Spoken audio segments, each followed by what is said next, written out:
Travail présenté par Kabongo Fatouma Joyce, étudiante en L de Fazé, LMD.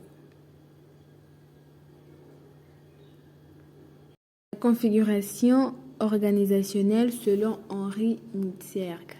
Selon Henri Nitzerg, les configurations organisationnelles, c'est-à-dire les assemblages vers lesquels tendent les organisations, sont généralement des organisations de petite taille, relativement jeunes, où les mécanismes de coordination prédominants sont les ajustements mutuels ou la supervision directe. Henri Nitzerg remet en cause la représentation formelle de la structure, l'organisation qui n'est pas vue comme une composée des services ayant des liens hiérarchiques ou fonctionnels, mais comme un assemblage de 6 parties échangeant ainsi des flux de différentes natures.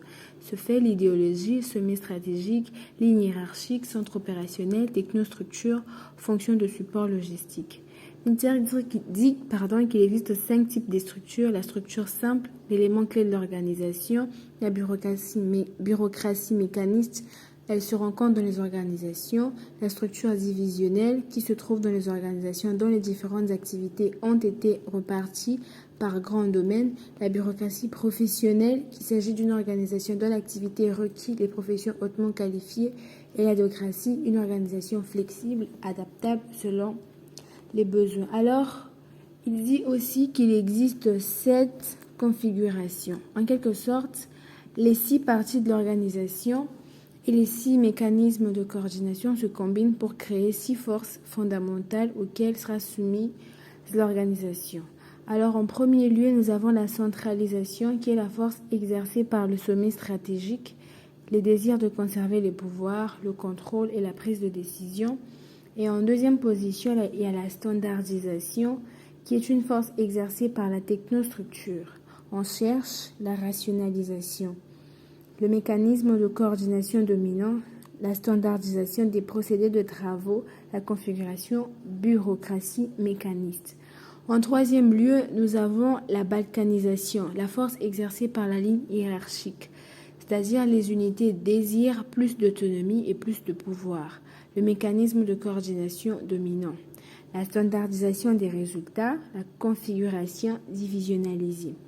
En quatrième position, nous avons la professionnalisation, qui est une force exercée par le centre opérationnel, désir de réduire le pouvoir des autres parties de l'organisation.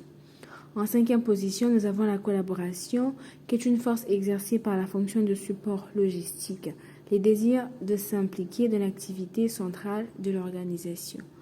Alors en sixième position, nous avons la mission, qui est une force exercée par toutes les parties de l'organisation dans un même sens, l'idéologie de l'organisation. Les mécanismes de coordination dominants, la standardisation des normes, des configurations missionnaires. Alors en septième position, nous avons la politique. La septième et la dernière configuration n'est pas le résultat d'une force exercée par une partie de l'organisation. Il n'y en a que 6, il faut le noter.